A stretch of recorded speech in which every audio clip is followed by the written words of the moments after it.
Bueno, compañeros de clave, acá les traigo un poco el análisis que habíamos hecho, la investigación que estuve haciendo, y un poco algunas conclusiones a las que yo llegué. Bueno, espero les sirva. Bueno, un poco la pregunta inicial era ver en qué invertir. Creo que todos los argentinos siempre tenemos el mismo dilema, ¿no? Ir al dólar o qué hacer con nuestros fondos. Históricamente todos fuimos al dólar. eh, Pero bueno, ahora tratando de sofisticar un poquito eh, nuestro bienestar financiero, la idea es ver qué opciones hay, ¿no? Entonces la pregunta vuelve a estar, eh, ¿nos dolarizamos o apostamos a algo que acompañe a la inflación? Así que bueno, como esa era mi duda, quise buscar la información y bueno, esto fue un poco lo que fui encontrando, ¿no? Antes de empezar y mostrarles el Excel, un poquito lo que hice, me gustaría partir de algunas premisas. Eh, la primera tiene que ver con cuál es el objetivo de una inversión, ¿no? Eh, Escucho en muchos lados que el objetivo siempre es tener más dólares, ¿no? Y yo no estoy tan de acuerdo. Yo creo que lo importante es tener mayor poder de compra, más allá de cuántos dólares signifique eso. Sobre todo si vivimos en Argentina.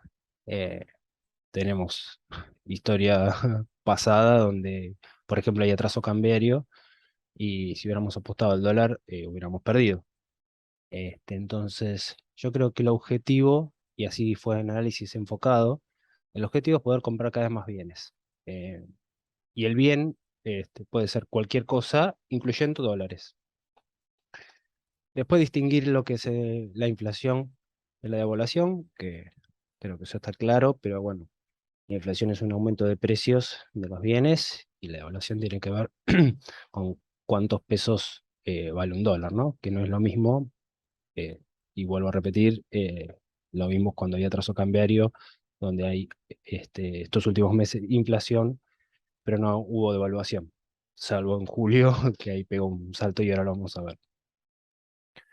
En cuanto a inflación, yo creo que hay que ganar la inflación de Argentina, que es donde vivimos. Y básicamente, bueno, primero porque históricamente la inflación de Estados Unidos fue baja, pero ahora que salta de un 8 o 9% en los últimos datos, eh, yo creo que la inflación argentina incluye la inflación de Estados Unidos. Así como los saltos cambiarios influyen en los bienes y servicios y el aumento de precios en Argentina, este, yo creo que la inflación ya contempla eso. También de otra forma, si no tendríamos que comparar nuestra inflación con todas las inflaciones del mundo, sumarlas y tratar de ganarle a todo, cosa que es imposible. Em, bueno, siguiente punto, el dólar es tomado como un activo más en el cual invertir o no. Esto es un poco lo que decía al principio. Y el análisis que hago es agarrar 15 años, la verdad que fue aleatorio.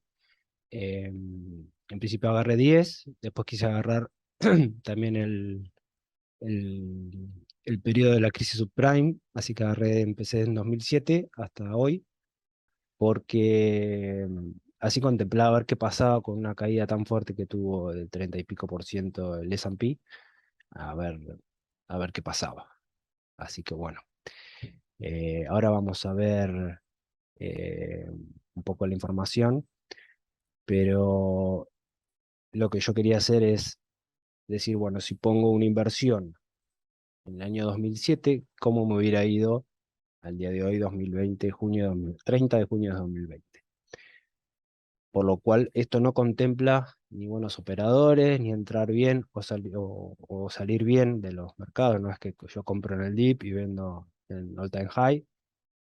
Le digo, entro en enero del 2007 y salgo en 30 de junio.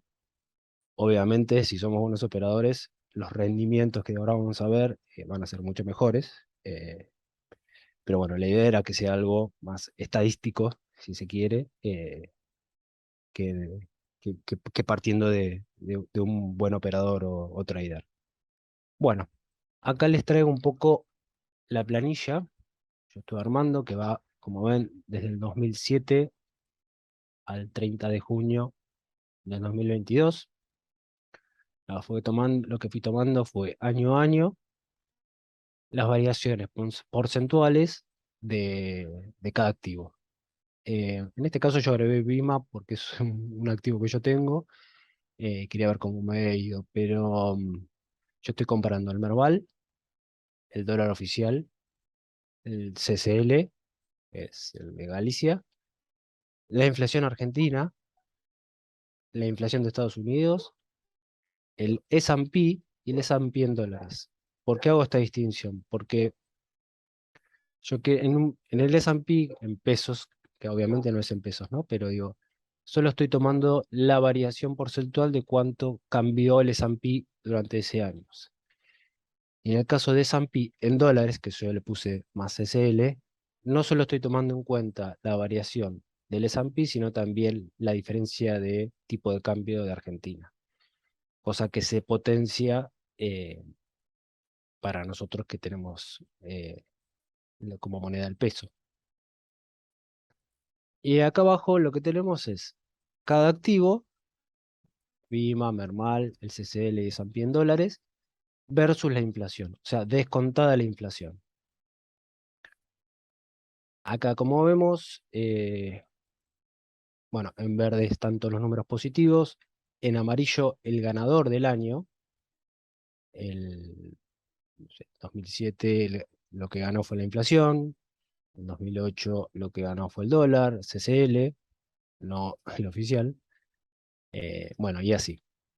Y aquí abajo también el concepto es el mismo, el- las cruces en amarillos, porque no hubo nada que le ganara a la inflación argentina, siempre en términos porcentuales, por eso el resto están en rojo o son menores, o en el caso de los que están en amarillo son los ganadores del año. Primer tema a ver, un dato llamativo es ver el Merval, ¿no? Miren el Merval en amarillo, uno 2 3 4 5 6 7.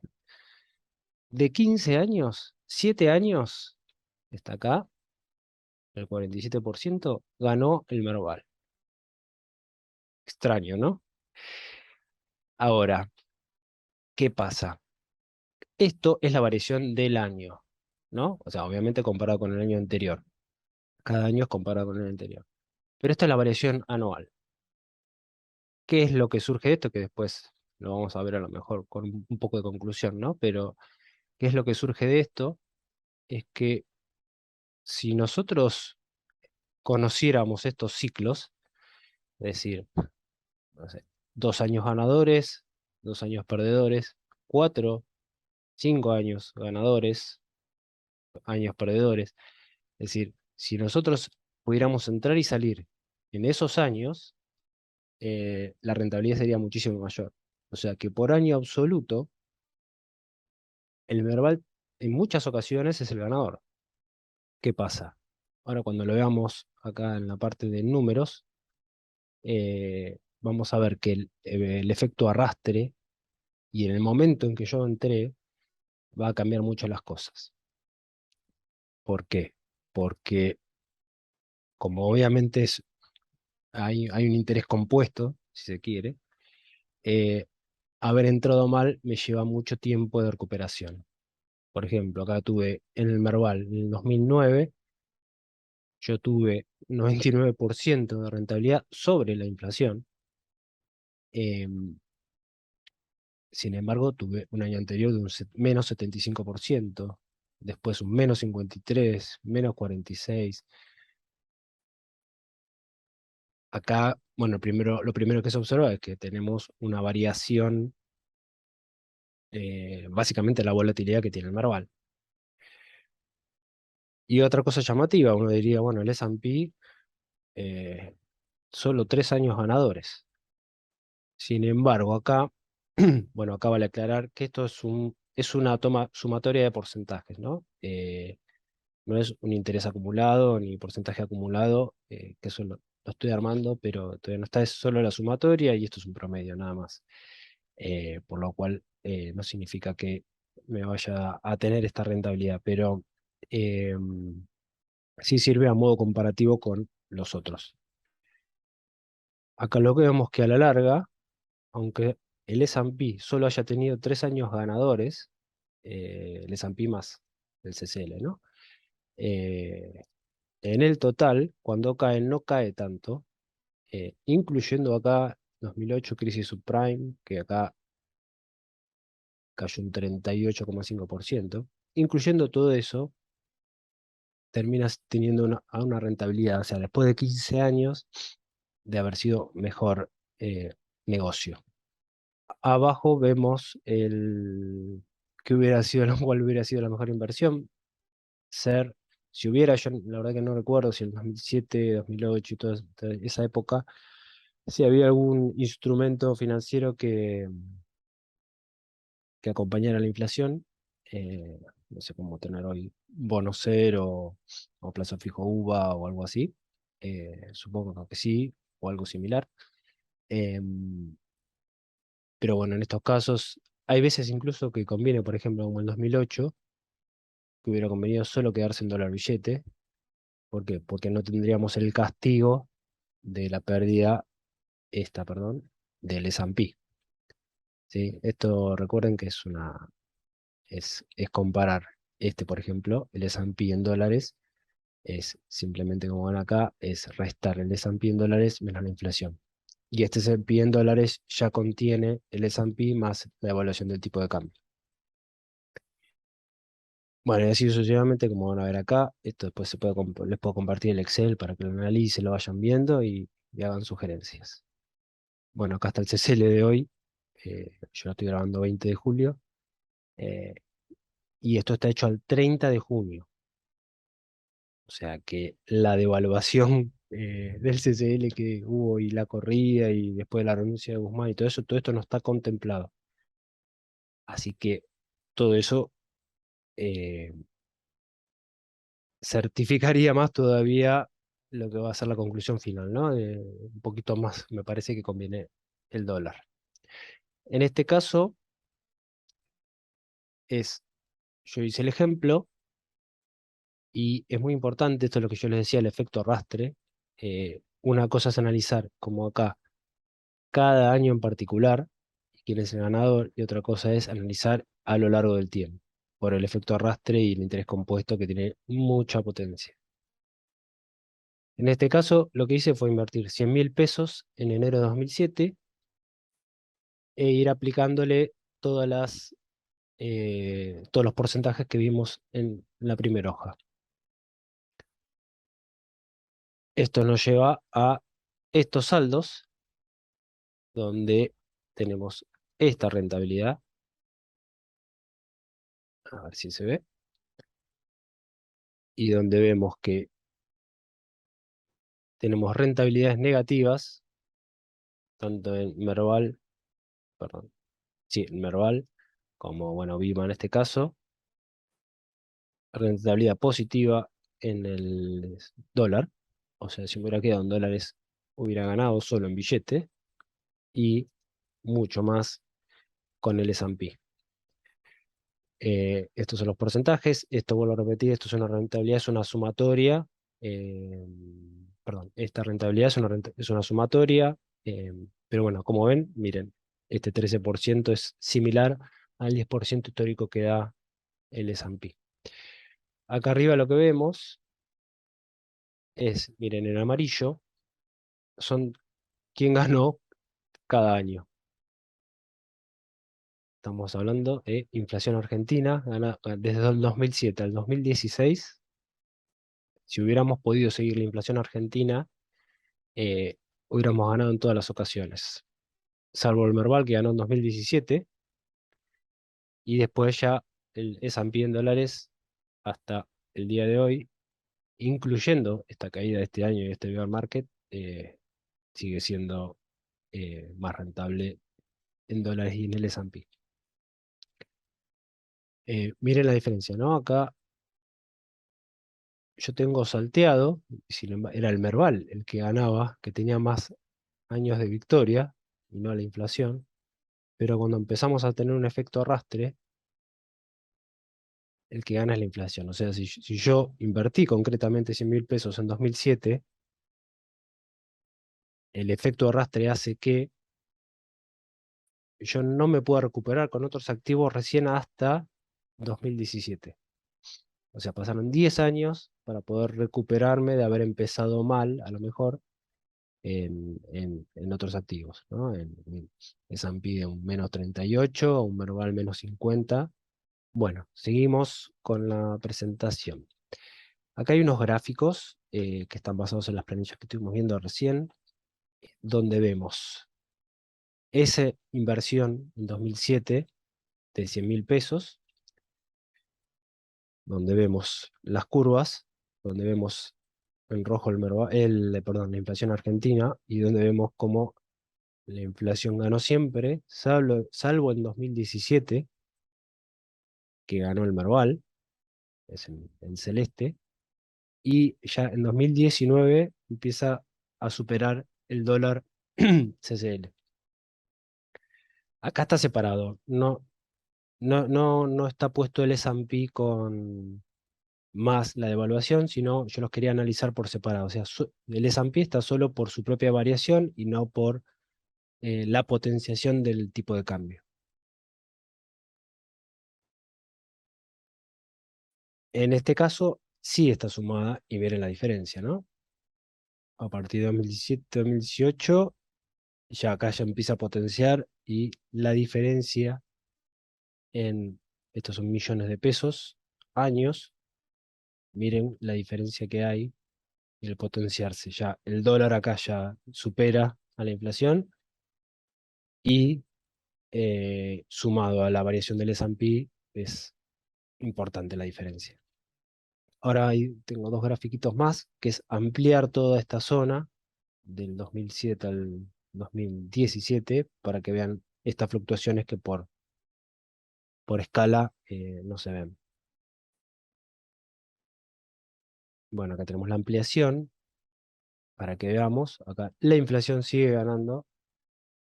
Acá vemos la parte donde supera un poco y acá donde vemos recién en 2017-2018 el S&P en dólares. Y acá ahora un pequeño suma de esta zona, 2007-2011,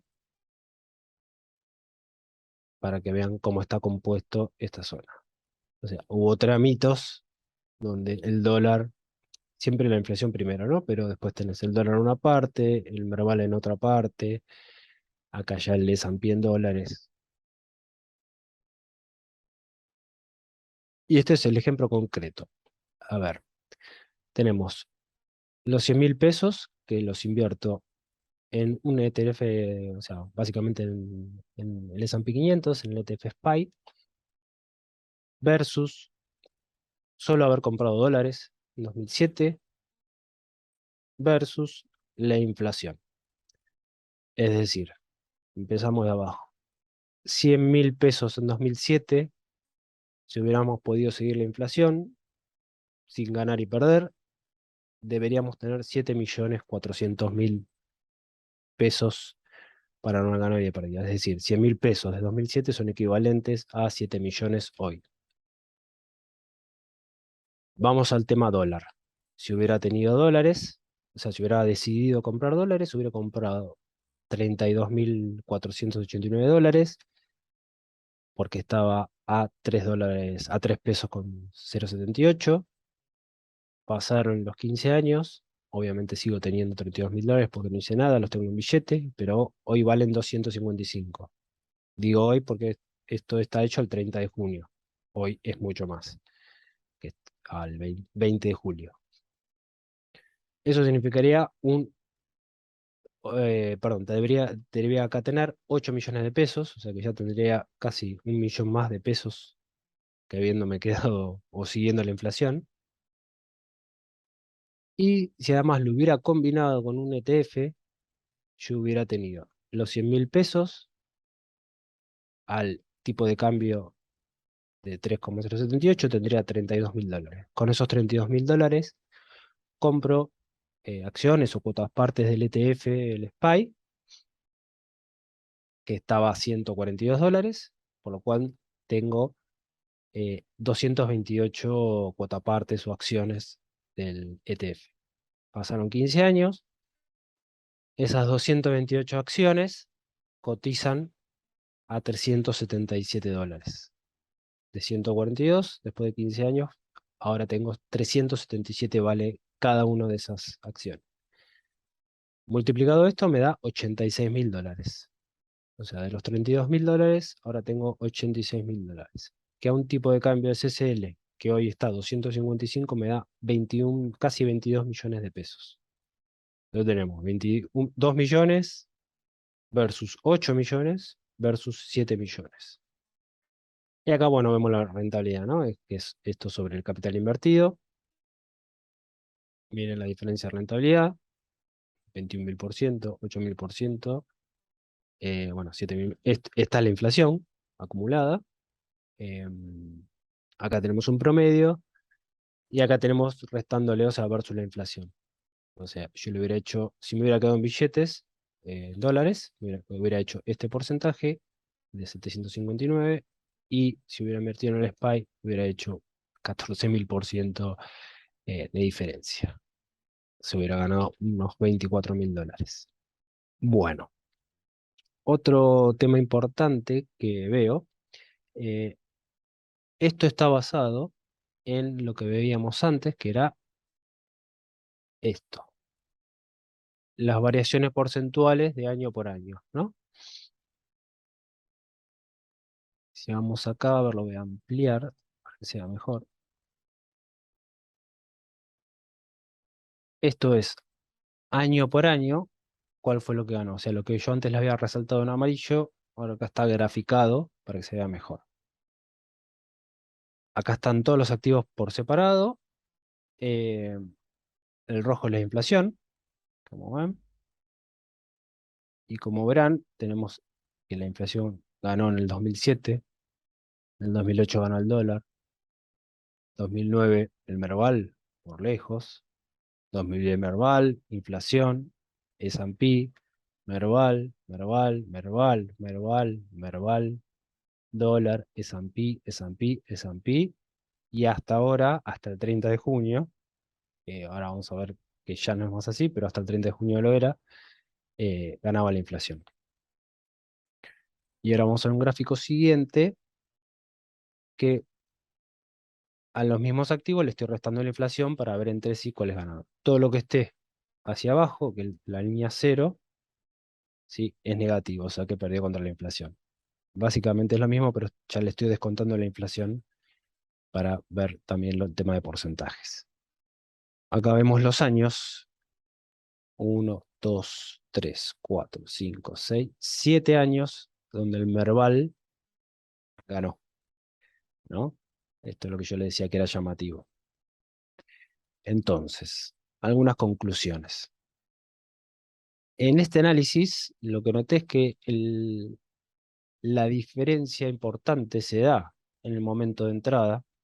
Por ejemplo, si yo en vez de haber entrado en el 2007, hubiera entrado en el 2009, no me hubiera comido toda la caída en la crisis subprime y hubiera sido mucho mejor todavía el rendimiento del S&P y de la utilidad. Esto trae, bueno, como dice acá, es comprar caro conlleva años para recuperarse. En nuestro caso, 10 años nos llevó en el S&P para volver a estar arriba. El efecto arrastre del interés compuesto es muy poderoso, para bien o para mal, ¿no? Por supuesto. Una conclusión de lo que vemos es que la inversión en dólares a largo plazo no hay con qué darle. Básicamente, si tenemos paciencia, si estamos pensando en jubilación, yo, esta es mi conclusión, la verdad. Más allá de que, como vimos, el Merval ganó muchos años, ahí en el siguiente punto ven que en 2009, 2010 y del 2013 al 2017, si tomáramos solo esos años y hubiéramos estado posicionados esos años en el Merval, eh, hubiéramos sido amplios ganadores. Pero, ¿qué problema tiene? Es que después te agarra un 2018 donde el Merval se destruye, por devaluación, sobre todo en dólares, y bueno, que básicamente es lo que me pasó a mí. Yo entré en febrero de 2018, pico, bolsa el Merval más caro de la historia, a mí se me ocurre, entonces, para que no lo hagan, a mí se me ocurre vender dólares, no pocos para mi caso en ese momento, eh, para probar en la bolsa de Argentina. Por lo cual vendí un dólar re barato para comprar un activo, el Merval, carísimo. En pocos meses perdí fortuna o perdí mucho capital en relación de porcentaje. Fue un terrible error. De hecho, la idea justamente de poder, me parece, analizar y tener visión a largo plazo, y por eso hice el curso que lo recomiendo con Maru, eh, te permite tener dimensión de dónde estás parado. ¿Sí? Es decir, hay ciclos, como todos sabemos, no solo ciclos del mercado, sino ciclos económicos. Es decir, mira, tal vez yo no le pegue al momento de entrada. Es muy difícil comprar en el dip y vender en el all-time high. Casi nadie logra eso justo perfecto. Pero sí no cometer errores tan brutos como me pasó a mí.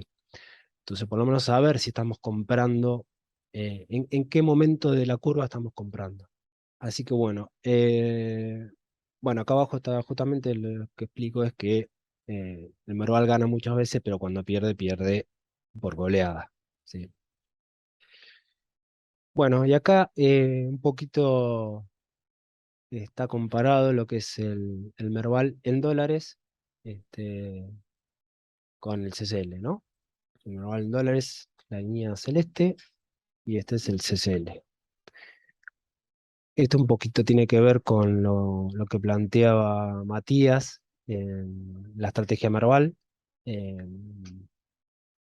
donde es muy fácil ver cuando con el diario del lunes, ¿no? Pero si uno más o menos puede ir viendo dónde está parado, para entrar y salir del Merval, y, o sea, dolarizarse o especificarse, eh, bueno, que podría hacer mucha diferencia.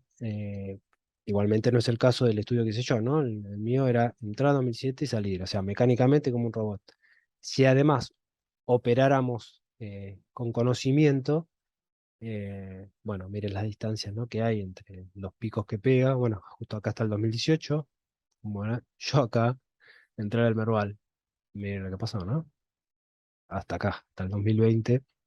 Yo recién ahora empecé a recuperar algo. 2020, 21 y 22, eh, pero obviamente no en dólares como lo que invertí en ese momento. Y este es el Merval en pesos comparado con el CCL, que esto muestra a grandes rasgos que cada vez que se devalúa el dólar, siempre hablando del CCL, eh, el Merval sube en pesos, ¿no? Estamos hablando. Eh, Básicamente, el Merval acompaña la devaluación, o la devaluación acompaña al Merval, veremos cómo es. Lo que sí tenemos son distintos tipos de inclinación que se pueden aprovechar. En este caso, el CCL se empezó a trazar, y el Merval subió más rápido. Si nosotros estábamos posicionados acá, hubiera sido una buena opción mientras se atrasa, pero hasta este punto, donde acá sí se acelera esta curva. Y esta es una actualización un poquito en realidad ya ahora sí es al día de hoy, a 20 de julio. Eh, ¿Qué pasó? 4 de junio, de julio renuncia Guzmán. Bueno, lo que todos sabemos, el dólar se fue de 250 a 300 y ahí cambia todo, ¿no? Lo que venía ganando, como vimos antes, venía ganando la inflación, viene el CCL, esto es de enero a julio, ¿no? A hoy. Perdón, el CCL aumentó un 51%. El S&P, bueno, estaba más abajo, pero ahora está en 18. El Merval hizo un 28% este año. El S&P en dólares se ha sumado el menos 18 del S&P que perdió, compensado por el dólar, que subió un 50%, nos queda en un 34%, esto es básicamente CDRs, o bueno, tener acciones afuera. Eh, y esta es la inflación estimada, más o menos, nada, sabemos a junio cuánto fue, que fue de 36, pero aparentemente julio va a ser más que 42. eh, Así que probablemente esté cerca de la devaluación. Pero bueno, esto es lo que tiene Argentina, ¿no? Que se producen grandes oportunidades, pero en 2, 3 días puedes perder todo toda la ventaja que le sacaste, ¿no? Eh, Así que como conclusiones, yo podría decir que si uno apuesta a largo plazo, si uno está pensando en esto, quedarse, en decir, "Mira, no me importa, tengo 10 años para esperar", yo creo que la inversión, incluso en un ETF, ¿no? Digo, sin invertir eh, ni haciendo value investing ni nada, digo, bueno, pueden meter un ETF. eh, para Argentina uno va a salir siempre bien parado ahí en un ETF en dólares que eh, si yo no quiero hacer nada, ¿no? Digo, lo dejo ahí y ya está. Ahora, si quiero entrar y salir, obviamente se puede hacer mucha diferencia y también si le erramos, perder. Pero bueno, eso es lo que suele pasar con Argentina. Bueno, espero les sirva, espero comentarios. Hay muchas más cosas para decir, creo, pero no me quería seguir atrasando porque les debía esto. Eh, Hay más comparaciones que se pueden hacer, eh, comparar más activos. Me parece que en esos activos que yo comparé se podrían poner bonos, se podrían poner real estate, no sé, distintas cosas, pero bueno, los invito si quieren, está bueno para contribuir. Saludos, gracias Matías y espero les sirva.